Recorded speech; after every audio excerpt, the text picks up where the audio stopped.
salle. Vous avez accepté de voter ces statuts. Un gros ouf de soulagement, vraiment. Un grand bonheur. Un grand bonheur. Une grande joie. Parce que c'est le football guinéen qui va gagner dans ça. On a eu beaucoup de retard, malheureusement, mais on va les rattraper.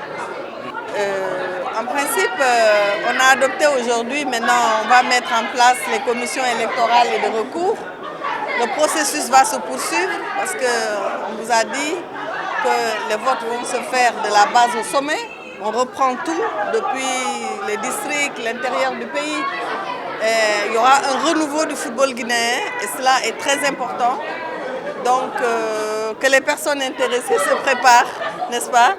Et je pense qu'après ça, on pourra organiser des élections crédibles, transparentes et libres, qui va nous sortir un comité exécutif de qualité et qui va faire le job, comme je l'ai dit, pour sortir le football guinéen de là où il était, afin qu'il puisse vraiment éclater au grand jour et satisfaire la passion, parce que c'est de ça qu'il s'agit, des Guinéens pour le football. Il y a énormément de choses qu'on peut obtenir à partir du football aujourd'hui. Les infrastructures, la formation, la création d'emplois, parce qu'il y a énormément d'emplois créés autour, la richesse, la création de la richesse, la réputation d'un pays.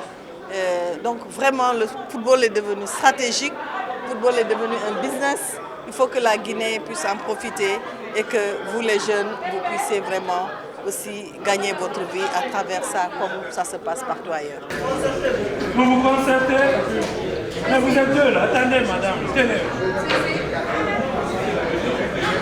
Bon, vous savez, il faut retenir qu'à partir du moment où les statuts ont été adoptés, donc tout ce qui doit être fait doit être conforme aux statuts dont nous venons de voter aujourd'hui.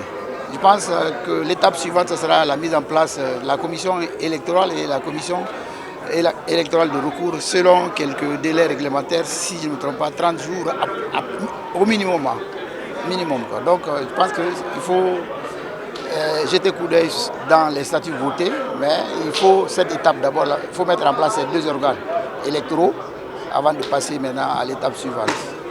Je me dis qu'il n'y aura plus de crise parce que même le CONOR est obligé ou est tenu d'avancer sur la base de tout ce qui a été voté aujourd'hui.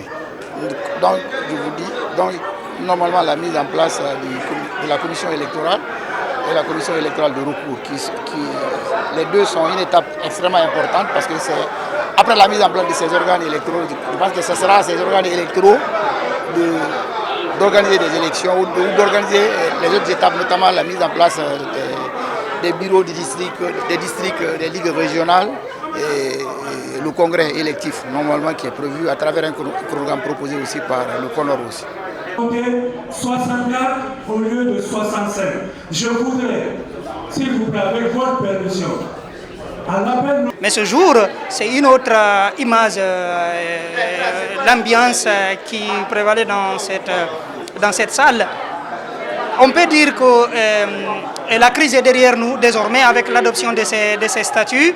Et donc la nouveauté, c'est au niveau de l'article 9 alinéa 1 qui stipule que voilà, les élections seront organisées et par liste et par bulletin secret, c'est l'une des nouveautés.